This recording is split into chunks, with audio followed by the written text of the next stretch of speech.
This is the Evening Review, and I'm your host, Ashwin Mberi. Absolutely happy.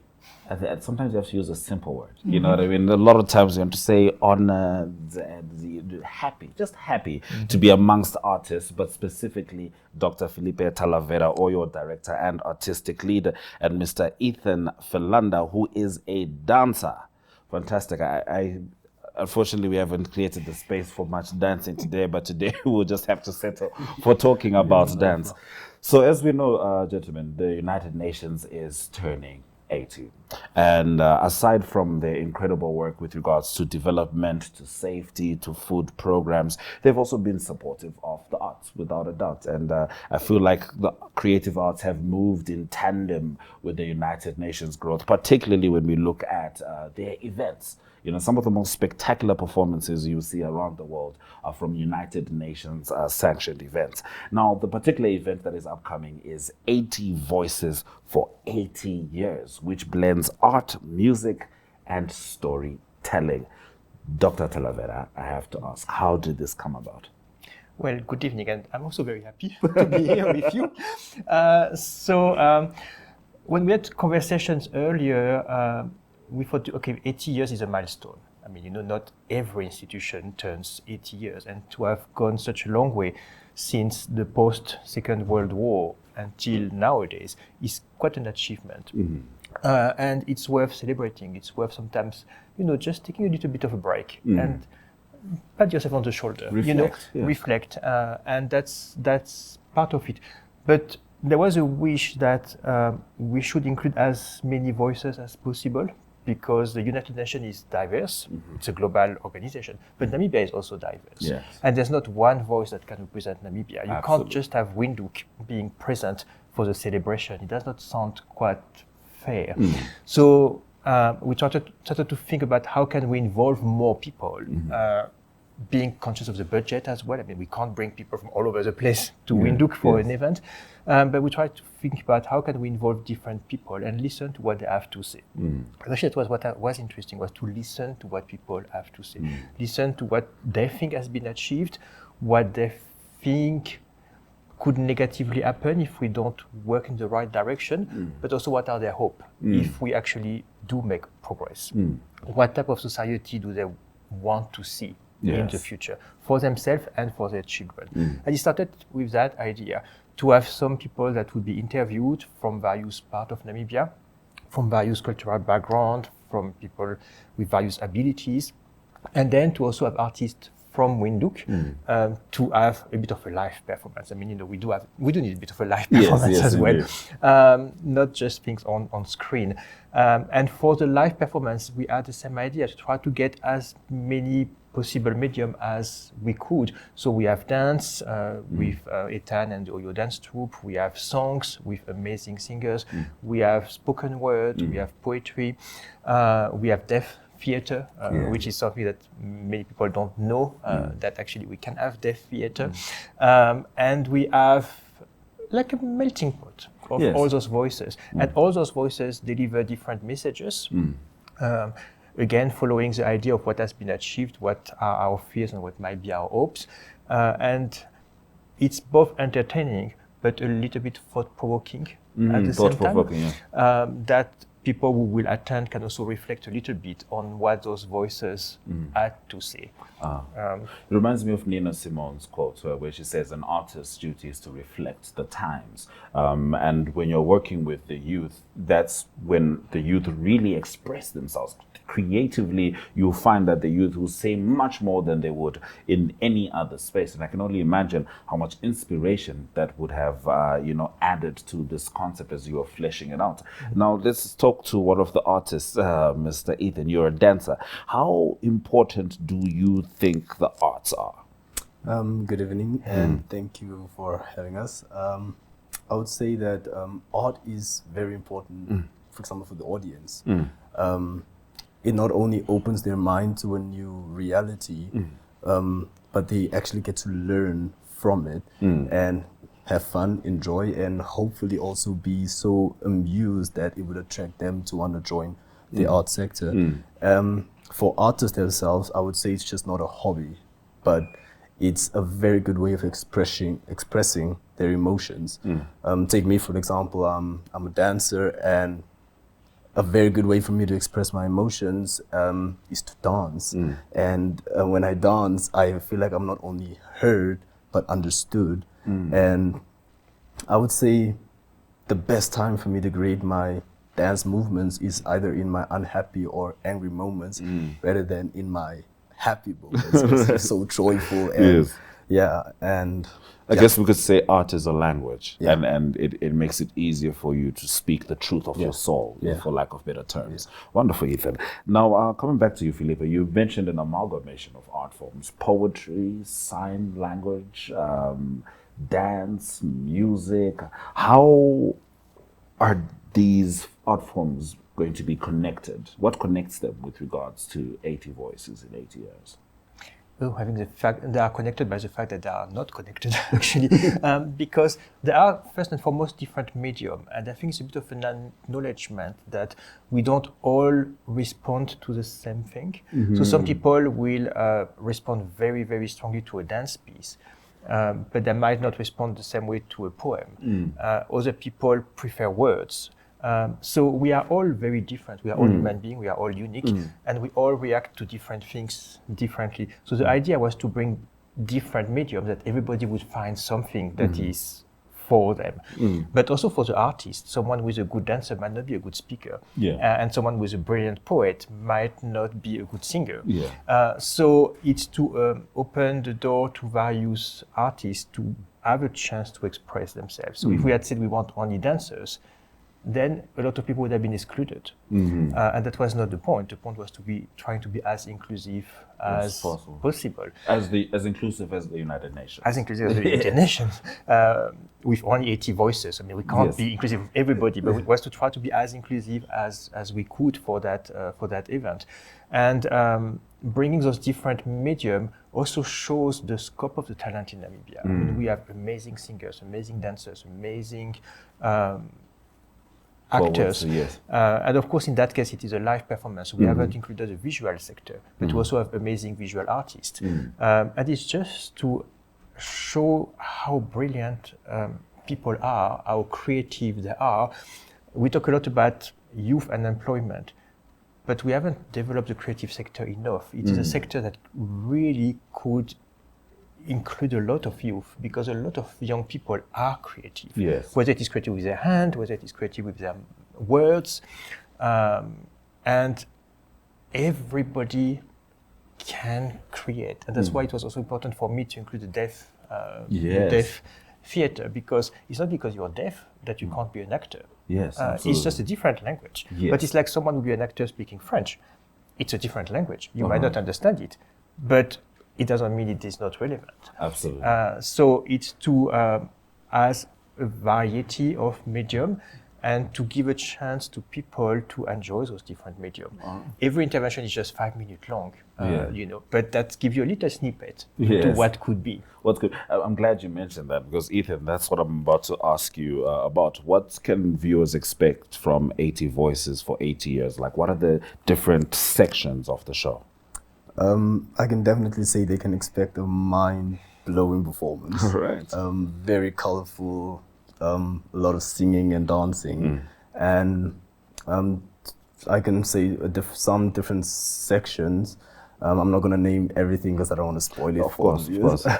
But like I said, some singing, some dancing, and maybe some comedy. Maybe some comedy as well. I mean, comedy is a part of life indeed, without a doubt. Gentlemen, we're going to take a quick break. And when we return, we're going to start talking about how this collaboration with the United Nations came about. Stay with the Evening Review.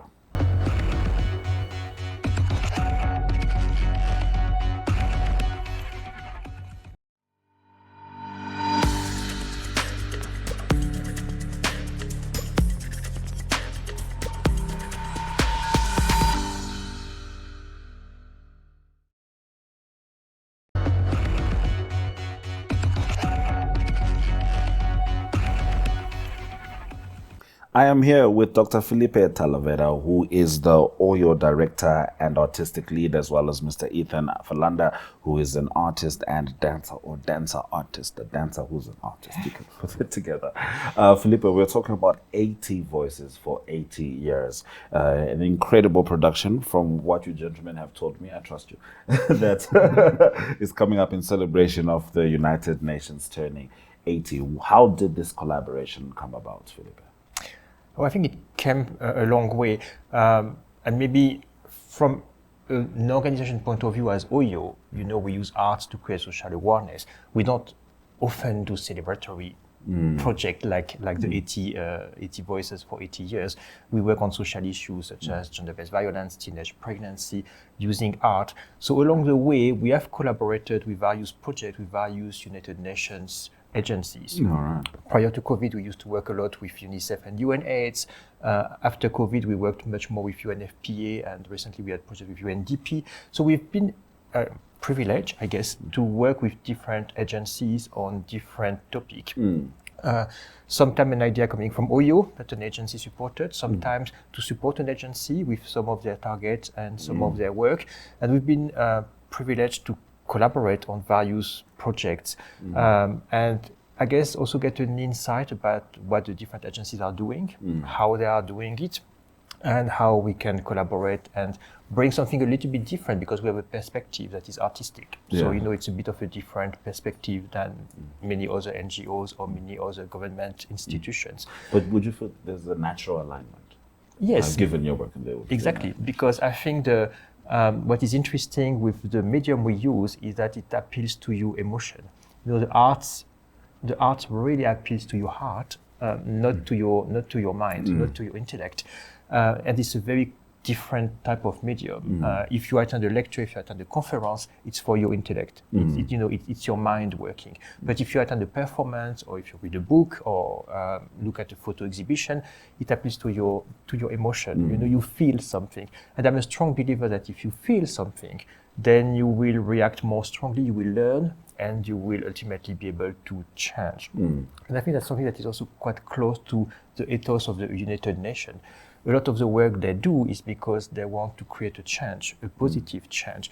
And you cannot impose change. You cannot force change.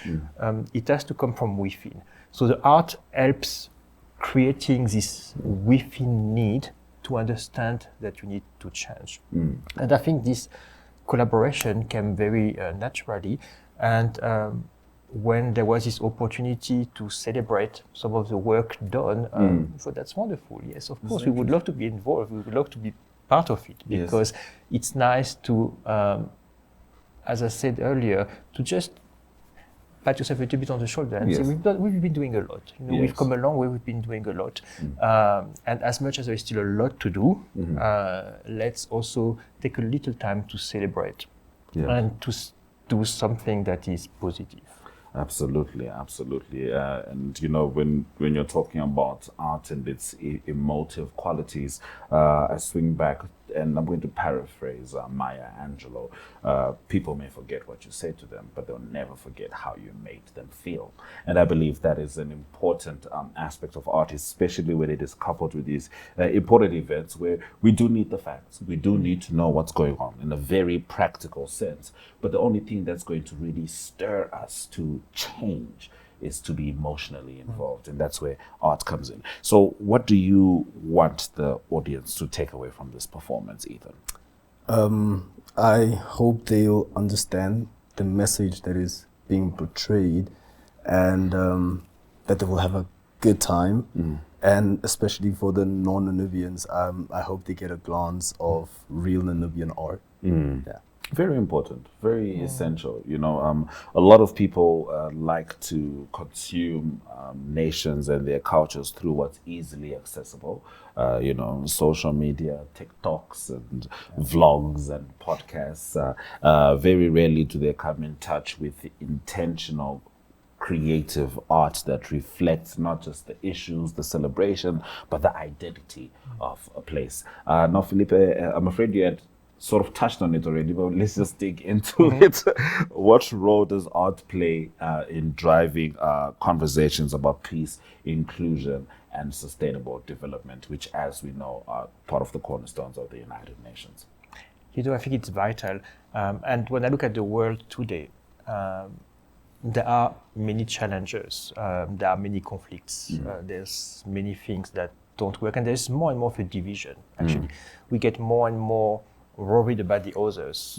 We tend to close doors rather than opening them, and I think it's wrong. And I think the art can contribute to break some of those barriers. Again, it had this impact in the past, and I think whenever there's been a crisis, there's always been artists gathering together. I can think about Michael Jackson and We Are the World. Yes. This type of example, when there is a crisis, it has often been the artists that have said, let's do something, and let's come together, and let's stop talking about our differences. Let's work together towards making the future a better future. And I do believe it is a case again. I do believe we need artists to be that voice, to be that glue that can bring us together. And I think that's something that the nation is very conscious about as well. That all the voices have to be heard. That everybody is important. There's not one person that is more important than another.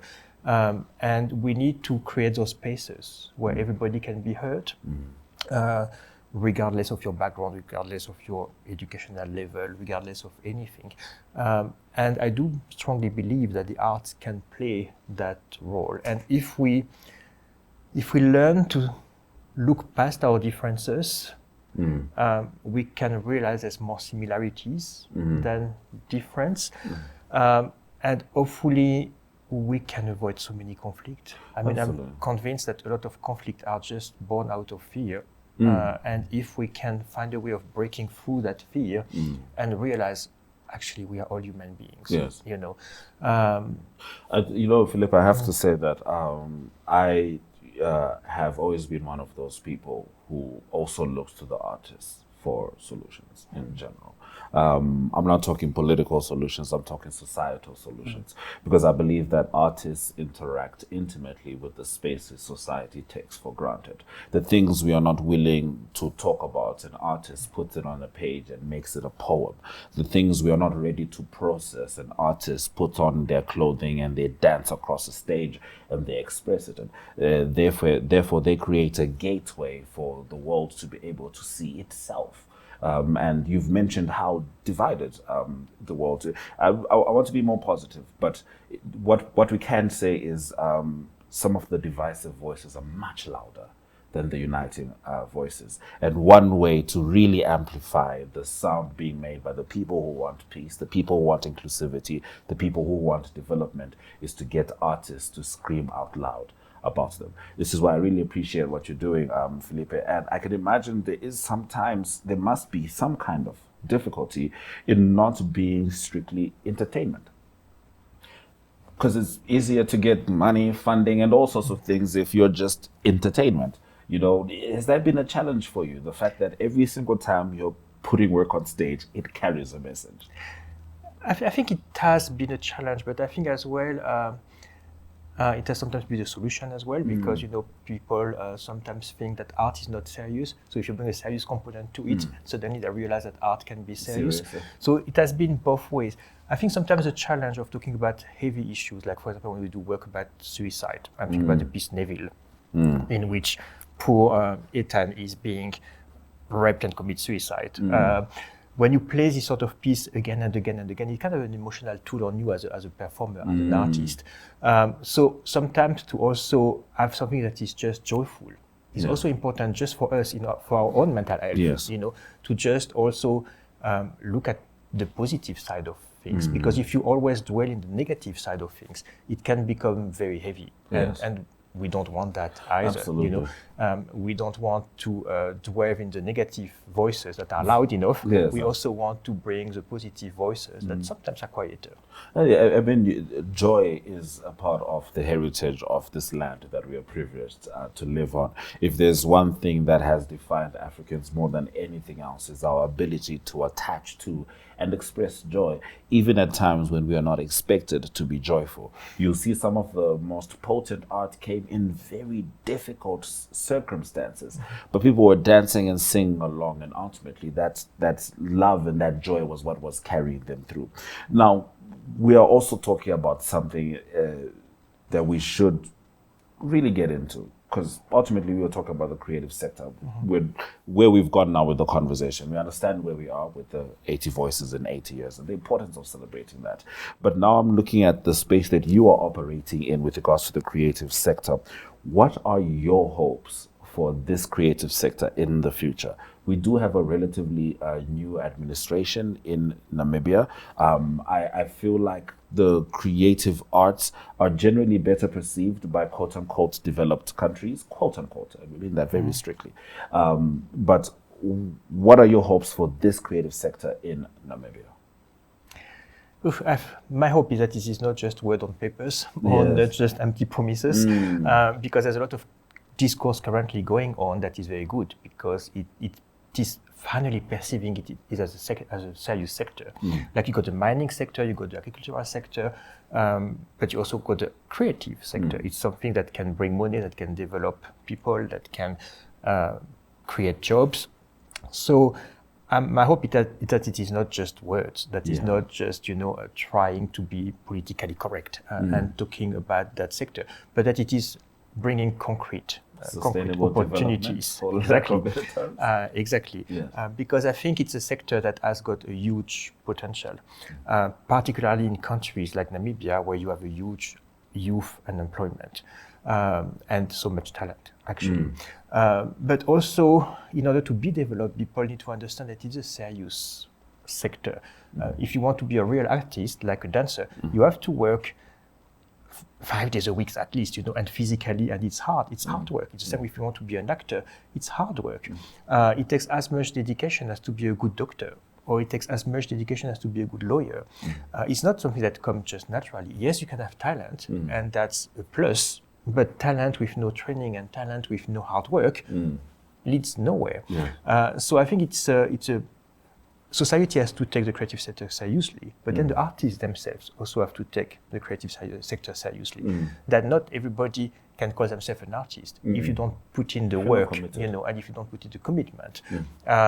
It's easy, everybody can move and dance, but not everybody can be a dancer. Everybody can sort of sing under the shower, but not everybody can be a singer. It does take work, it does take commitment.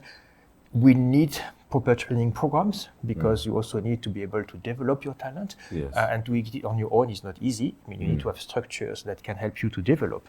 So my hope is that it's a sector that could be developed, but it has to be done properly. It has to be done with the right tools, and it has to be a commitment from both society, but also the artist. That it is, let's be serious about our work and prove people that it is a real job, and that we are able to deliver on time, properly, well-crafted, professionally product. All right.